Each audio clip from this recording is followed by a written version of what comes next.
Hello friends, audio books lab में आप सभी का स्वागत है। आज हम बात करने वाले हैं when things don't go your way by Haemin Sunim book के बारे में। रितेश हमेशा से ऐसा इंसान था जो परफेक्शन के पीछे भागता था। उसका मानना था कि हर चीज उसके हिसाब से होनी चाहिए, वरना वो बेचैन हो जाता। एक दिन ऑफिस में प्रेजेंटेशन खराब हो गई। बॉस ने जमकर डांट लगाई और रितेश पूरा दिन उसी के बारे में सोचता रहा। घर आकर भी उसका मूड ठीक नहीं हुआ। उसने सोचा, यार मेरी जिंदगी इतनी मैसी क्यों है? क्यों हर चीज मेरे कंट्रोल में नहीं रहती? उसी मूड में उसने अपना लैपटॉप ऑन किया, लेकिन काम करने का मन नहीं हुआ। उसने नेटफ्लिक्स स्क्रॉल किया, फिर भी कुछ देखने का मन नहीं किया। तभी उसकी नजर शेल्फ पर पड़ी एक किताब पर पड़ी जो उसने कुछ हफ्तों पहले एक बुक स्टोर से खरीदी थी। किताब का नाम था when things don't go your way, zen wisdom for difficult times. Ritesh ने सोचा, चलो देखते हैं क्या खास है इसमें। किताब के पहले पेज पर ही लिखा था, embrace impermanence, recognize that all aspects of life are transient. मतलब, उसने सोचा। उसने पढ़ना शुरू किया। पहले चैप्टर में एक कहानी थी। एक छोटे से गांव का जिक्र किया गया था जहां लोग बारिश के आने का बेसब्री से इंतजार कर रहे थे।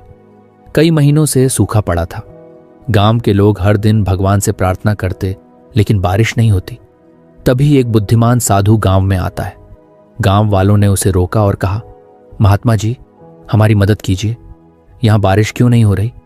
साधु मुस्कुराया और बोला, तुम्हारी समस्या यह नहीं है कि बारिश नहीं हो रही।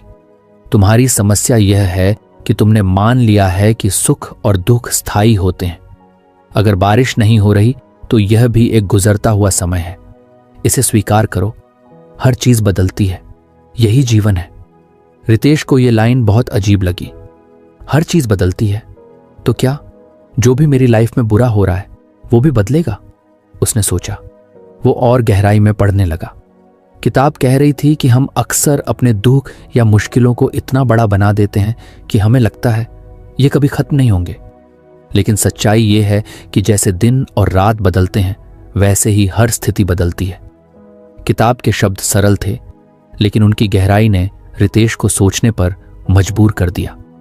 उसे याद आया कैसे कॉलेज के दिनों में वो फेल हो गया था एक एग्जाम में। तब उसे लगा था कि उसकी लाइफ खत्म हो गई। लेकिन आज जब वो पीछे मुड़कर देखता है तो उस फेलियर का कोई मतलब नहीं लगता। वो तो बस एक और अनुभव था।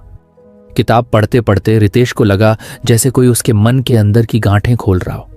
वो सोचने लगा, शायद मैं भी अपनी परेशानियों को बहुत सीरियसली लेता हूं। शायद मुझे भी समझना चाहिए कि ये सब टेम्पोरेरी है।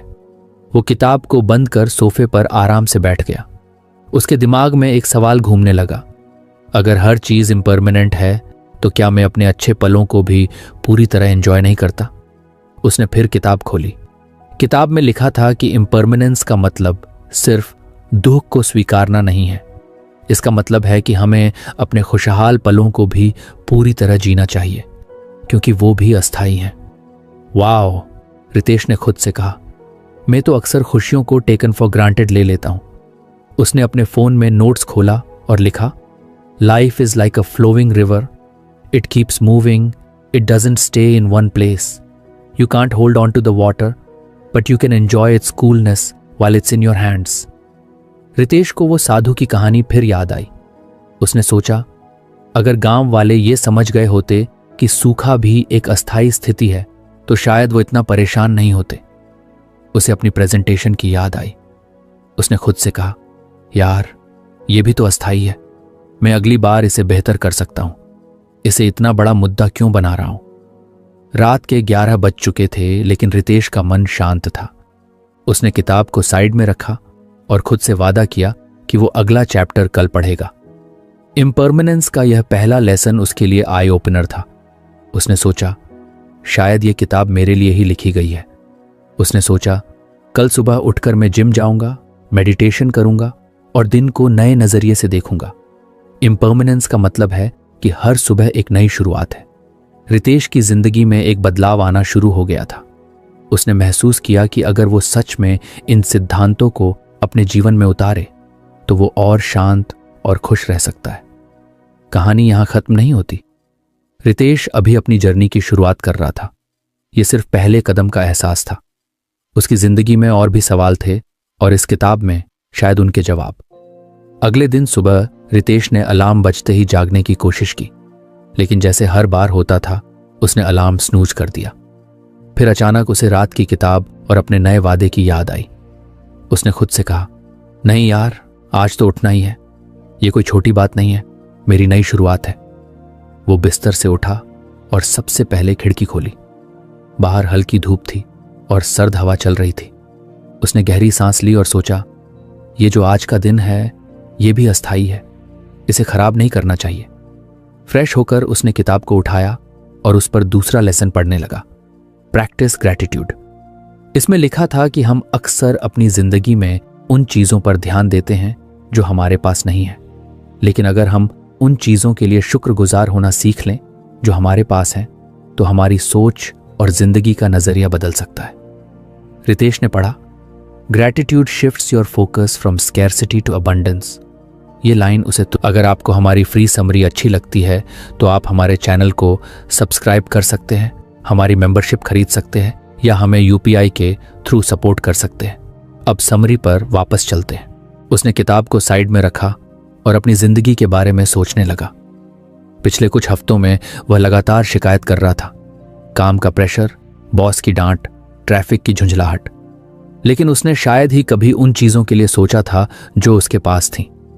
उसे याद आया कि उसके पास एक अच्छा घर है, एक सपोर्टिव परिवार है और सबसे बड़ी बात, उसे नई चीजें सीखने का मौका मिला है। उसने अपनी नोटबुक उठाई और लिखा, आज मैं उन चीजों के लिए शुक्रगुजार हूं जो मेरी लाइफ को बेहतर बनाती हैं। उसने लिखा, 1, मैं इस सुबह के लिए थैंकफुल हूं जिसने मुझे खुद पर काम करने का मौका दिया। 2, मेरे पास एक स्टेडी जॉब है जो मुझे सिक्योरिटी और ग्रोथ देती है। 3, मेरे दोस्तों और परिवार का प्यार हमेशा मेरे साथ है। ये लिखते वक्त उसे एक हल्की सी शांति महसूस हुई। उसने महसूस किया कि ग्रैटिट्यूड प्रैक्टिस करना मुश्किल नहीं है, बस हमें सही चीजों पर ध्यान देना आना चाहिए।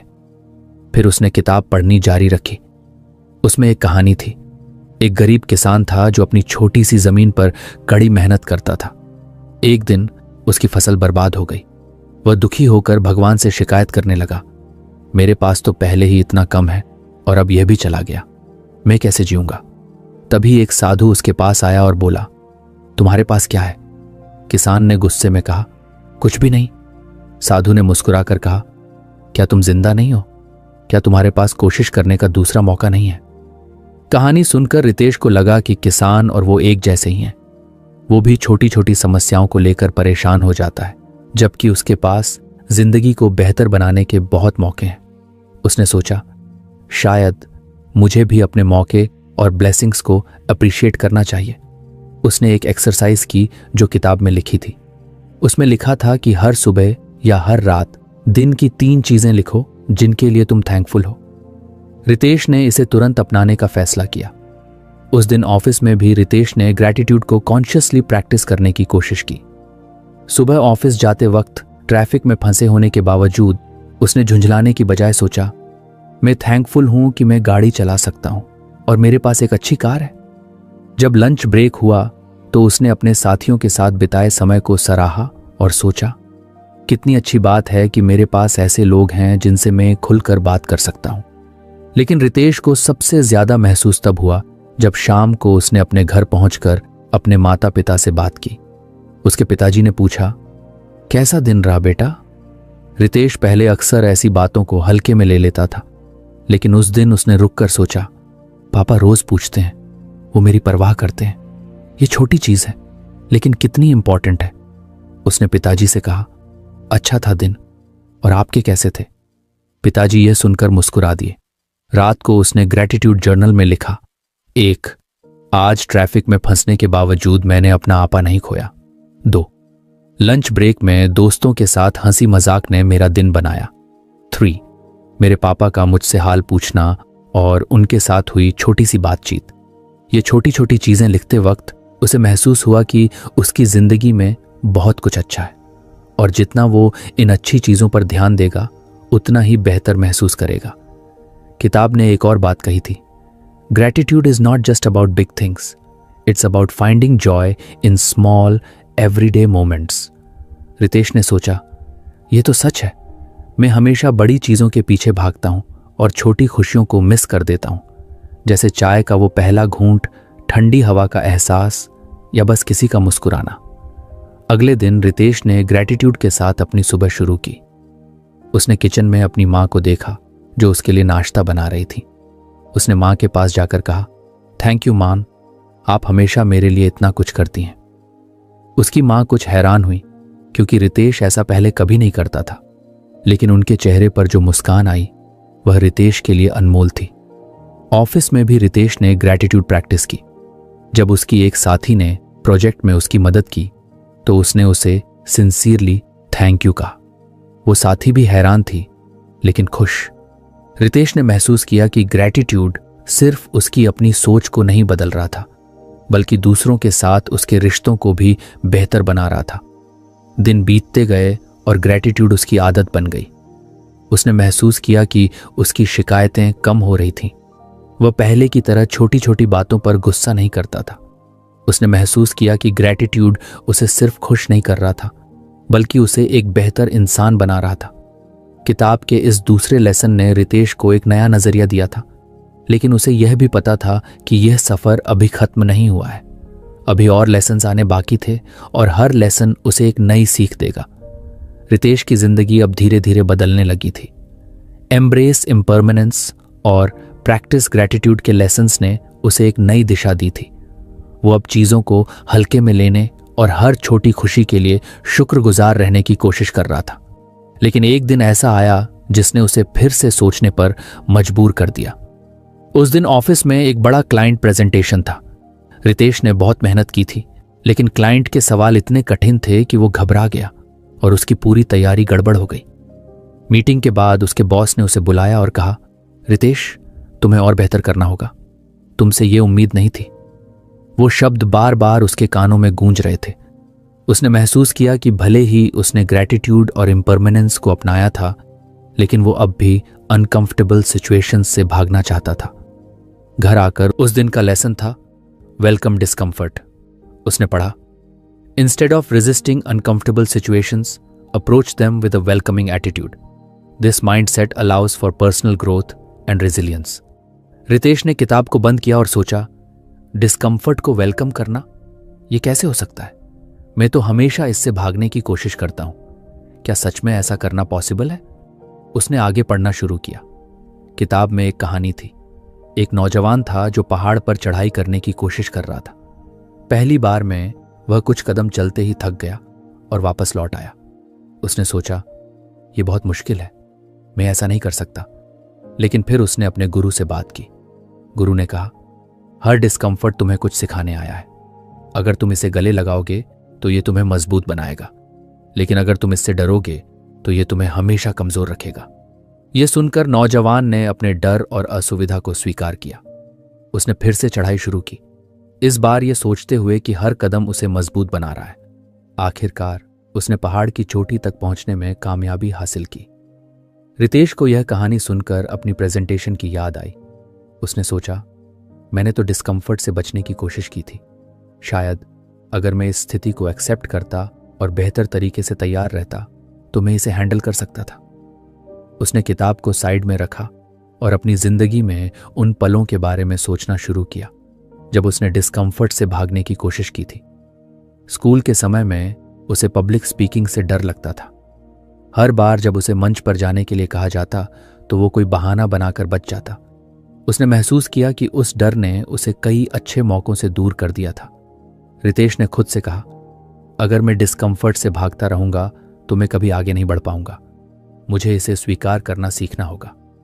अगले दिन ऑफिस में उसने खुद को एक छोटे चैलेंज के लिए तैयार किया। उसकी टीम के लोग एक नई स्ट्रैटेजी पर चर्चा कर रहे थे और रितेश को अपनी बात रखने का मौका मिला। आमतौर पर वो चुप रहकर दूसरों की राय सुनता और बात खत्म हो जाने देता, लेकिन इस बार उसने डर को नजरअंदाज करते हुए अपनी बात कही। उसे महसूस हुआ कि शुरू में असुविधा हुई, लेकिन जैसे ही उसने बोलना शुरू किया वो धीरे धीरे सहज हो गया। टीम ने उसकी राय को ध्यान से सुना और कुछ ने उसकी तारीफ भी की। उस दिन उसे महसूस हुआ कि डिस्कम्फर्ट को फेस करना इतना बुरा भी नहीं था। हाँ, शुरुआत में यह कठिन लगता है, लेकिन अगर उसे गले लगाया जाए तो यह एक ताकत बन जाता है। शाम को घर आकर उसने अपनी नोटबुक में लिखा, ओंग, डिस्कम्फर्ट मुझे सिखाने के लिए आता है। 2, यह मुझे बताता है कि मैं अपनी सीमाओं को और आगे बढ़ा सकता हूं। 3, इससे भागने की बजाय मुझे इसे गले लगाना चाहिए। उसने किताब में दिए एक और अभ्यास को अपनाने का फैसला किया। उसमें लिखा था, हर दिन अपने आप को एक छोटे डिस्कम्फर्ट में डालो, यह तुम्हारे दिमाग और आत्मा को मजबूत बनाएगा। रितेश ने इसका अभ्यास करना शुरू किया। पहले दिन उसने ठंडे पानी से नहाने का फैसला किया। उसे हमेशा गर्म पानी से नहाने की आदत थी, लेकिन उस दिन उसने खुद को डिस्कम्फर्ट में डालने की कोशिश की। ठंडा पानी उसके शरीर पर गिरा और पहले कुछ सेकंड में उसे बहुत असहज महसूस हुआ, लेकिन फिर उसने अपनी सांस पर ध्यान केंद्रित किया और खुद से कहा, यह अस्थायी है, मैं इसे झेल सकता हूं। और सच में कुछ देर बाद उसे ठंडे पानी की आदत हो गई। रितेश ने महसूस किया कि छोटे छोटे डिस्कम्फर्ट से गुजरने पर उसका आत्मविश्वास बढ़ने लगा था। अब वह बड़ी अनकंफर्टेबल सिचुएशंस को भी एक्सेप्टेंस के साथ देखने लगा। कुछ दिनों बाद ऑफिस में फिर से एक प्रेजेंटेशन का मौका आया। इस बार रितेश ने खुद आगे बढ़कर कहा, मैं इस प्रेजेंटेशन को हैंडल करूंगा। उसकी टीम हैरान थी क्योंकि पिछली बार वह घबरा गया था, लेकिन रितेश ने इस बार पूरी तैयारी की और प्रेजेंटेशन से पहले खुद को यह याद दिलाया, अगर कुछ गलत हुआ तो भी यह एक अनुभव होगा, मुझे इसे सीखने का मौका समझना चाहिए। उसने प्रेजेंटेशन दिया और क्लाइंट्स ने उसकी तारीफ की। भले ही सब कुछ परफेक्ट नहीं था, लेकिन रितेश ने इसे संभाल लिया। उसने महसूस किया कि डिस्कम्फर्ट उसे अब डराता नहीं था, बल्कि वह इसे एक चुनौती की तरह देखता था जो उसे बेहतर बना रहा था। रात को उसने अपनी ग्रैटिट्यूड जर्नल में लिखा, 1, मैं थैंकफुल हूं कि मैंने डिस्कम्फर्ट को फेस किया और उससे सीखा। 2, आज मैंने खुद को उस डर से आजाद किया जो मुझे कमजोर बना रहा था। 3, मैं अब हर चुनौती को एक ग्रोथ अपॉर्चुनिटी की तरह देखूंगा। वेलकम डिस्कम्फर्ट का यह लेसन रितेश के लिए एक गेम चेंजर था। उसने समझा कि डिस्कम्फर्ट से भागने की बजाय उसे अपनाना चाहिए। हर बार जब वह असुविधा को गले लगाता तो उसे महसूस होता कि वह पहले से ज्यादा मजबूत हो गया है। लेकिन रितेश को पता था कि यह सफर यहीं खत्म नहीं होता। किताब में अभी और भी लेसन्स बाकी थे और वह हर दिन खुद को कुछ और बदलने के लिए तैयार था। रितेश के जीवन में बदलावों की एक नई लहर आ चुकी थी। एम्ब्रेस इम्परमानेंस, प्रैक्टिस ग्रैटिट्यूड और वेलकम डिस्कम्फर्ट ने उसे बहुत कुछ सिखाया था। वह अब अधिक शांत, मजबूत और समझदार महसूस करने लगा था। लेकिन जिंदगी हमेशा नई चुनौतियों से भरी रहती है और रितेश का सफर अभी पूरा नहीं हुआ था। एक दिन ऑफिस में रितेश अपने कंप्यूटर पर काम कर रहा था।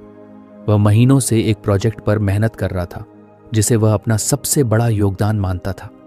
लेकिन अचानक बॉस ने उसे बुलाया और कहा, रितेश, ये प्रोजेक्ट अब रद्द हो रहा है। क्लाइंट ने दिशा बदलने का फैसला किया है। तुम्हारी मेहनत बेकार नहीं जाएगी, लेकिन अब हमें इस पर और समय नहीं लगाना चाहिए। यह सुनकर रितेश सन्न रह गया। उसने इस प्रोजेक्ट पर दिन रात मेहनत की थी। उसने कई बार अपनी छुट्टियां छोड़ दी थीं, सिर्फ यह सोचकर कि यह प्रोजेक्ट उसकी कड़ी मेहनत का नतीजा दिखाएगा। लेकिन अब सब खत्म। वह ऑफिस के बाद घर आया और किताब उठाई। उस दिन का लेसन था, जाने कब छोड़ना है। रितेश ने पढ़ा, समय को समझना कि हमें क्या छोड़ना चाहिए जो हमें नहीं सेव करता है एक प्रकार की बुद्धिमत्ता है। Letting go doesn't signify failure but rather the commencement of a new journey. उसने किताब को बंद किया और गहरी सांस ली। लेट गो करना, यह तो हार मानने जैसा लगता है, उसने खुद से कहा।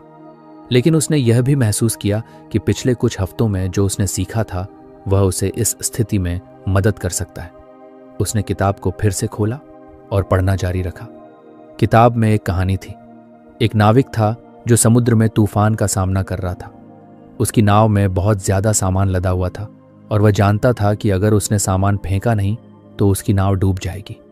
लेकिन सामान फेंकना उसके लिए आसान नहीं था, क्योंकि वो उसकी मेहनत की कमाई थी। आखिरकार उसने अपने जीवन को बचाने के लिए सामान फेंक दिया। वह किनारे पर पहुंचा और बाद में उसने महसूस किया कि उसकी जान बचाने का फैसला सही था। सामान तो वह फिर से कमा सकता था, लेकिन अगर उसने उस समय नहीं छोड़ा होता तो उसकी नाव डूब जाती। रितेश को यह कहानी अपने प्रोजेक्ट पर लागू लगने लगी। उसने सोचा, शायद मुझे भी इस प्रोजेक्ट को छोड़ने का वक्त आ गया है। ये मेरे लिए ज़रूरी था, लेकिन अब यह आगे नहीं बढ़ रहा है। इसका मतलब ये नहीं है कि मेरी मेहनत बेकार थी। शायद यह सिर्फ एक नई शुरुआत का संकेत है। उसने महसूस किया कि हम अक्सर चीज़ों को इसलिए पकड़ कर रखते हैं क्योंकि हमें डर लगता है कि छोड़ने का मतलब हार मान लेना है, लेकिन हर बार ऐसा नहीं होता। कभी कभी छोड़ देना हमें आगे बढ़ने का मौका देता है। उस रात उसने अपने अनुभवों के बारे में सोचा। उसे याद आया कि स्कूल के समय में वह पेंटिंग बहुत शौक से करता था। उसने कई प्रतियोगिताओं में भाग लिया और जीता भी, लेकिन जैसे जैसे वह बड़ा हुआ उसकी प्राथमिकताएं बदल गईं। उसने पेंटिंग करना छोड़ दिया और पढ़ाई और करियर पर ध्यान केंद्रित किया। पहले उसे लगा था कि पेंटिंग छोड़ना एक गलती थी, लेकिन अब उसने महसूस किया कि अगर वह पेंटिंग के प्रति जुनूनी रहता तो शायद वह अपने करियर में इतनी मेहनत नहीं कर पाता। उसने किताब से एक और वाक्य पढ़ा, letting go is not about giving up, it's about making space for something new to bloom. ये वाक्य उसके दिल को छू गया। उसने महसूस किया कि हर बार जब उसने कुछ छोड़ा है तो कुछ नया और बेहतर उसकी जिंदगी में आया है। अगले दिन ऑफिस में रितेश ने प्रोजेक्ट की फाइलें क्लोज करने का काम शुरू किया। पहले उसे भारीपन महसूस हो रहा था, लेकिन जैसे जैसे दिन बीता उसने खुद को हल्का महसूस किया। उसने सोचा, अब मैं नए प्रोजेक्ट्स पर ध्यान दे सकता हूं। यह अंत नहीं है, यह एक नई शुरुआत है। उसने एक और चीज की। वह अपने एक पुराने दोस्त को कॉल करता जिसके साथ उसका कुछ साल पहले मनमुटाव हो गया था। वह जानता था कि इस रिश्ते को खींचे रखने का कोई मतलब नहीं था। उसने दोस्त से कहा, यार जो भी हुआ उसे भूल जाते हैं, अब मैं आगे बढ़ना चाहता हूं। उसके दोस्त ने भी माफी मांगी और दोनों ने एक नई शुरुआत की। रितेश को लगा कि सिर्फ चीजें ही नहीं बल्कि पुराने गिले शिकवे और टूटे रिश्ते भी कभी कभी छोड़ने की जरूरत होती है। उसने अपनी नोटबुक में लिखा, 1, छोड़ने का मतलब विफल नहीं है बल्कि मैं कुछ नया के लिए तैयार हूं। 2, कुछ चीजें हमारे साथ हमेशा नहीं रहती और ये ठीक है। 3, मुझे जगह बनानी है ताकि नई चीजें मेरी जिंदगी में आ सकें। 1 हफ्ते बाद रितेश ने ऑफिस में एक नए प्रोजेक्ट पर काम करना शुरू किया। यह प्रोजेक्ट पहले से कहीं बड़ा और चुनौतीपूर्ण था। उसने महसूस किया कि पुराने प्रोजेक्ट को छोड़ने से वह इस नई शुरुआत के लिए तैयार हुआ था। रात को उसने अपने कमरे में बैठकर किताब को फिर से देखा। उसने महसूस किया कि know when to let go का लेसन न केवल काम के लिए बल्कि जीवन के हर पहलू के लिए है। ये लेसन उसे हर बार याद दिलाएगा कि कुछ छोड़ने का मतलब कुछ नया पाने का मौका है। रितेश की जर्नी अब भी जारी थी। उसने यह समझ लिया था कि जिंदगी में पकड़ने से ज्यादा जरूरी है सही समय पर छोड़ना, और शायद आने वाले लेसन्स में वह और भी गहराई से यह समझ पाएगा। रितेश की जिंदगी अब पहले से कहीं ज्यादा बेहतर और संतुलित लगने लगी थी। उसने know when to let go को गहराई से अपनाया था।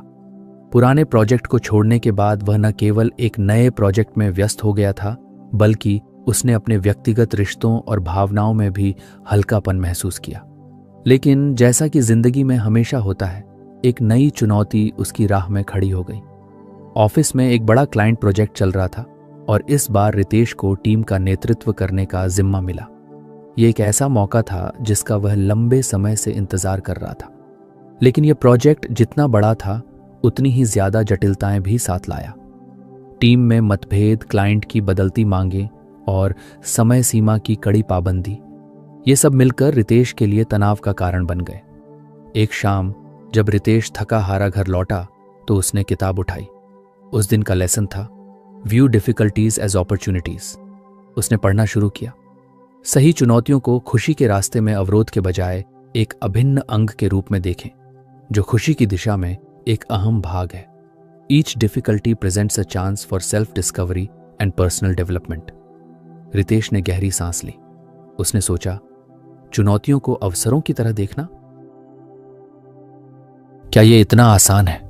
लेकिन उसने पिछले लेसन से जो सीखा था उसने उसे किताब को ध्यान से पढ़ने के लिए प्रेरित किया। किताब में एक कहानी थी। एक पुराने समय में एक राजा ने अपने राज्य की सड़कों पर एक बड़ा पत्थर रखवा दिया। जो भी वहां से गुजरता वह उस पत्थर से परेशान होकर राजा को कोसता और आगे बढ़ जाता। लेकिन एक दिन एक गरीब किसान वहां आया। उसने पत्थर को हटाने की कोशिश की। उसे पसीना आया, उसकी पीठ दर्द से झुक गई, लेकिन वह रुका नहीं। आखिरकार जब उसने पत्थर को हटा दिया तो उसके नीचे सोने की थैली और एक चिट्ठी मिली। उस चिट्ठी में लिखा था, हर चुनौती तुम्हें कुछ सिखाने और इनाम देने के लिए आती है। अगर तुम हार मान लोगे तो न सीख पाओगे न पा सकोगे।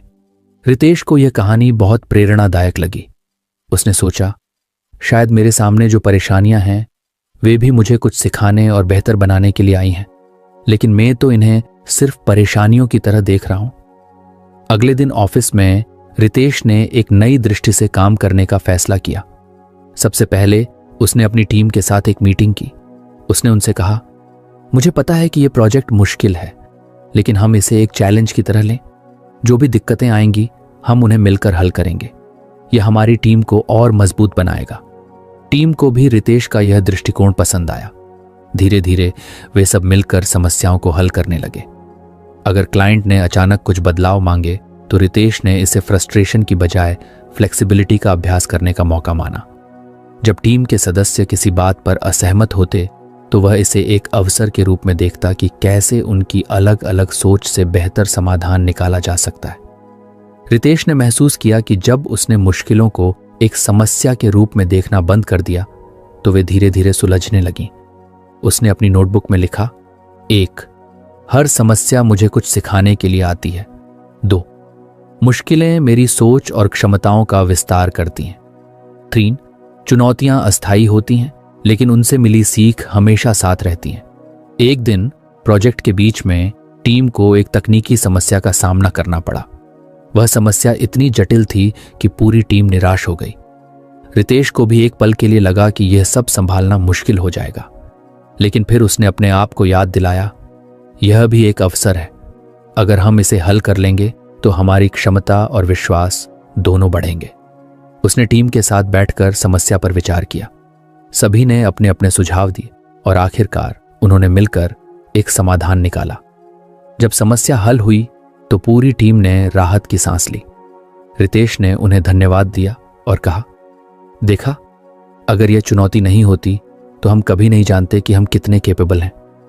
रितेश को अब यह समझ आने लगा था कि चुनौतियां न केवल उसके काम में बल्कि उसकी व्यक्तिगत जिंदगी में भी अवसर ला सकती हैं। उसने अपनी निजी जिंदगी में भी इसे अपनाने की कोशिश की। उसे याद आया कि बचपन से ही वह अपने माता पिता के साथ कुछ मतभेद महसूस करता था। कभी कभी उनकी सोच उसे पुरानी लगती थी और वह उनसे बहस करने लगता था, लेकिन अब उसने सोचा, शायद यह मतभेद भी मुझे कुछ सिखाने के लिए है। अगर मैं उनकी सोच को समझने की कोशिश करूं तो शायद मैं उनसे बेहतर संबंध बना पाऊं। उस रात उसने अपनी मां से बात की। उन्होंने उससे कुछ परंपराओं के बारे में चर्चा शुरू की जो रितेश को हमेशा से अप्रासंगिक लगती थी, लेकिन इस बार उसने बहस करने की बजाय उनकी बात को सुनने और समझने की कोशिश की। उसने महसूस किया कि उनकी सोच के पीछे गहराई और अनुभव छिपा था। रितेश ने अपनी नोटबुक में लिखा, 1. चुनौतियां केवल पेशेवर नहीं होती, वे रिश्तों में भी आती हैं। 2. हर कठिनाई के पीछे एक सबक छिपा होता है। 3. मुझे हर चुनौती को क्यूरियोसिटी और ओपननेस के साथ देखना चाहिए। जब ऑफिस का प्रोजेक्ट पूरा हुआ तो क्लाइंट ने न केवल टीम की मेहनत को सराहा बल्कि रितेश के नेतृत्व की भी तारीफ की। यह रितेश के लिए एक बड़ा पल था। उसने महसूस किया कि अगर उसने इन कठिनाइयों को एक अवसर की तरह नहीं देखा होता तो शायद ये सफलता भी नहीं मिलती। उसने किताब को उठाया और मुस्कुराते हुए कहा, दिक्कतें वाकई में खुशियों की राह का हिस्सा हैं। अगर मैं इन्हें समझदारी और धैर्य से देखूं तो ये मेरे लिए सोने की थैली की तरह है। रितेश की यात्रा अब भी जारी थी। उसने सीखा कि चुनौतियों को गले लगाने से न केवल समस्याएं हल होती हैं बल्कि वह खुद एक बेहतर इंसान बनता है। उसे पता था कि किताब में अभी और भी सीखने को बाकी था और वह हर नए लेसन के लिए तैयार था। रितेश की जिंदगी अब पहले से कहीं ज्यादा स्पष्ट और उद्देश्यपूर्ण हो गई थी। उसने किताब के हर लेसन को अपनी जिंदगी में लागू करना सीखा था। Embrace impermanence, practice gratitude, welcome discomfort, know when to let go और व्यू डिफिकल्टीज एज अपॉर्चुनिटीज ने उसकी सोच को पूरी तरह बदल दिया था। हर बार जब भी वह किसी चुनौती का सामना करता, वह अब डरता नहीं था, बल्कि वह इसे सीखने और बढ़ने का एक मौका मानता। एक दिन रितेश को अपने पुराने दोस्त अर्जुन से मिलने का मौका मिला। अर्जुन और रितेश कॉलेज के समय के दोस्त थे, लेकिन करियर और जिंदगी की भागदौड़ में वे एक दूसरे से दूर हो गए थे। दोनों ने एक कैफे में मिलने का प्लान बनाया। बातचीत के दौरान अर्जुन ने कहा, यार तेरी जिंदगी बहुत सॉर्टेड लग रही है, मुझे भी बता तू इतना शांत और पॉजिटिव कैसे हो गया। रितेश मुस्कुराया और बोला, शांत पॉजिटिव? अरे ऐसा कुछ नहीं है, मैं भी पहले परेशानियों में उलझा रहता था, लेकिन अर्जुन ने हैरानी से पूछा, किताब? कौन सी किताब? रितेश ने अर्जुन को किताब के बारे में बताया और उसमें लिखे हर लेसन को कैसे उसने अपनी जिंदगी में लागू किया, यह भी साझा किया। उसने कहा, मैंने सीखा कि जिंदगी में हर चीज अस्थायी है। अगर हम इसे समझ लें तो हम उन चीजों के लिए खुद को परेशान नहीं करेंगे जो हमारे हाथ में नहीं है। मैंने हर छोटी चीज के लिए शुक्रगुजार रहना सीखा।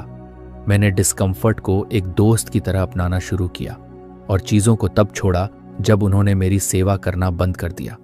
और सबसे जरूरी, मैंने कठिनाइयों को अपनी दुश्मन मानने के बजाय उन्हें अपना शिक्षक माना। अर्जुन ने गहरी सांस ली और कहा, यार तेरी बातें सुनकर लग रहा है कि मुझे भी अपनी जिंदगी में कुछ बदलाव लाने होंगे, लेकिन यह इतना आसान नहीं है। रितेश ने जवाब दिया, आसान तो कुछ भी नहीं होता। मैंने भी एक दिन में सब कुछ नहीं सीखा। यह किताब कोई जादू की छड़ी नहीं है, लेकिन हाँ, यह तुम्हें सही दिशा दिखा सकती है। बाकी तुम्हारी मेहनत और कोशिशें हैं। हर दिन कुछ कुछ करो। अर्जुन ने वादा किया कि वह भी किताब पढ़ेगा और खुद पर काम करना शुरू करेगा। रितेश ने महसूस किया कि शायद किताब का मकसद केवल उसकी जिंदगी बदलना नहीं था, बल्कि दूसरों को भी प्रेरित करना था। दिन, हफ्ते और महीने बीतते गए। रितेश का जीवन अब एक नई स्थिरता में बदल चुका था, लेकिन एक दिन उसने महसूस किया कि उसने काफी समय से किताब को फिर से नहीं खोला था। उसने सोचा, किताब ने मुझे इतना कुछ सिखाया, लेकिन क्या मैं अब भी इसे सही से लागू कर रहा हूं? उसने किताब को फिर से खोला और पन्ने पलटते हुए एक आखिरी लेसन पढ़ा, शेयर योर लाइट। उसमें लिखा था, जब तुम्हें कोई ज्ञान या अनुभव जीवन में नई दिशा देता है तो उसे दूसरों के साथ साझा करो। यह ज्ञान तभी पूर्ण होता है जब यह दूसरों की भी मदद करे। रितेश ने इस लेसन को गहराई से महसूस किया। उसने अपने अनुभवों को और लोगों के साथ साझा करने का फैसला किया। उसने एक ब्लॉग शुरू किया जहां वह अपने सफर और किताब के लेसन्स के बारे में लिखने लगा। धीरे धीरे लोग उसके विचारों को पढ़ने लगे और प्रेरित होने लगे। उसने महसूस किया कि उसकी यात्रा केवल खुद को बदलने तक सीमित नहीं थी, वह अब दूसरों की भी मदद कर रहा था।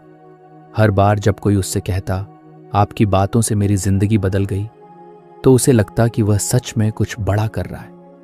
आखिरकार रितेश ने किताब को अलमारी में रखा और मुस्कुराते हुए सोचा, अब यह किताब केवल मेरी नहीं है, यह उन सबकी है जो बदलाव चाहते हैं। और इस तरह रितेश की जर्नी एक नई शुरुआत बन गई, खुद से परे, दूसरों के लिए। उसने सीखा था कि हर अंत एक नई शुरुआत का संकेत होता है, और यही जिंदगी का सबसे बड़ा लेसन था। रितेश की यात्रा एक साधारण किताब से शुरू हुई, जिसने उसकी जिंदगी को पूरी तरह बदल दिया। किताब के हर लेसन ने उसे जीवन के एक अहम पहलू को समझने और अपनाने का मौका दिया। 1. Embrace impermanence.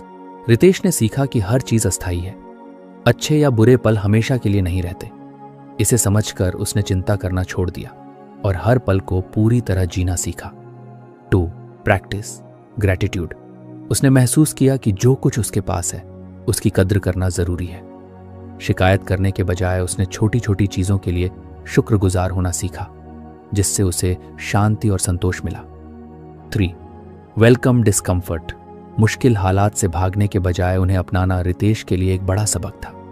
उसने डिस्कम्फर्ट को अपने विकास का जरिया मानकर उसे गले लगाना सीखा। 4. जाने कब छोड़ना है। कुछ चीजों को छोड़ना कमजोरी नहीं, बल्कि नई शुरुआत का संकेत होता है। उसने पुराने प्रोजेक्ट और गिले शिकवे को छोड़कर खुद को हल्का महसूस किया। 5. View difficulties as opportunities. उसने चुनौतियों को बाधा के बजाय सीखने और मजबूत बनने का मौका माना। कठिनाइयों ने उसे उसकी क्षमताओं का एहसास कराया और उसे खुद पर भरोसा करना सिखाया। 6. शेयर योर लाइट अंत में रितेश ने जाना कि ज्ञान को बांटना उसका अगला कदम है। उसने अपनी सीख और अनुभवों को दूसरों के साथ साझा किया, जिससे न केवल उसकी बल्कि कई और लोगों की जिंदगी बदली। रितेश की कहानी इस बात की गवाही थी कि सही दृष्टिकोण और सीखने की इच्छा से जिंदगी में कोई भी बदलाव संभव है। तो फ्रेंड्स, ये थी हमारी आज की बुक समरी। आपको कैसी लगी कमेंट करके ज़रूर बताएं। और धन्यवाद आपका समरी एंड तक सुनने के लिए।